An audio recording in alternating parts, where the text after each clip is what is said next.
Hi అందరికి నమస్తే అన్న. మా పొలంలో బొద్దుంగా దారుగా ఒడిపిల్లి గడ్డి బాగా ఉంది, మంచి మందు చెప్పగలరు అన్న. నేను లాస్ట్ ఇయర్ బేర్ కంపెనీ వారి కౌన్సిల్ యాక్టివ్ వాడినా. ఇప్పుడు కూడా కౌన్సిల్ యాక్టివ్ తీసుకొచ్చిన. ఎందుకంటే దీంట్లో ఫ్రీ ఎమర్జెన్సీ, పోస్ట్ ఎమర్జెన్సీ అని రెండు రకాలుగా పనిచేస్తుంది. ఫ్రీ ఎమర్జెన్సీ అంటే మనం నాటు వేసిన 2-3 రోజులు ఒక ఎకరానికి 60 గ్రాములు యూరియాలో గానీ ఇసుకలో గానీ కలిపి చల్లుకోవాలి. పోస్ట్ ఎమర్జెన్సీ అంటే 15 నుంచి 20 రోజుల వరకు 90 గ్రాముల council active, 100 ml bispyribac sodium mix చేసి ఎకరానికి 8 పంపుల చొప్పున స్ప్రే చేసుకున్న సమయంలో పూర్తిగా నీళ్లు తీసేసి స్ప్రే చేసుకోవాలి.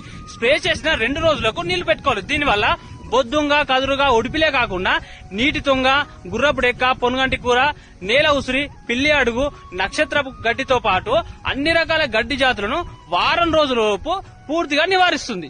అన్న ఇంకోటి, కౌన్సిల్ యాక్టివ్ వాడడం వల్ల గడ్డి కుళ్ళిపోయి నేలను గుల్లబారేటట్టు చేస్తుంది. కానీ కొన్ని వేరే గడ్డి మందులు స్ప్రే చేస్తే చేను ఎర్రబడి 2-3 రోజులు గ్రోత్ ని ఆపేస్తుంది. కౌన్సిల్ యాక్టివ్ అట్లా కాదు, వరి గ్రోత్ ని పెంచుతుంది, తొందరగా పచ్చబడుతుంది, ఎలాంటి గడ్డి జాతిని మళ్ళీ ఉట్టనియది. అందుకే ఈసారి కూడా బేయర్ కౌన్సిల్ యాక్టివ్ తీసుకొచ్చిన. దీన్ని స్ప్రే చేసిన వారం రోజుల తర్వాత రిజల్ట్ ఎట్లుంటుందో వీడియో చేసి చెప్తా. థ్యాంక్స్ ఫర్ వాచింగ్ అన్న. Do follow. జై జవాన్, జై కిసాన్.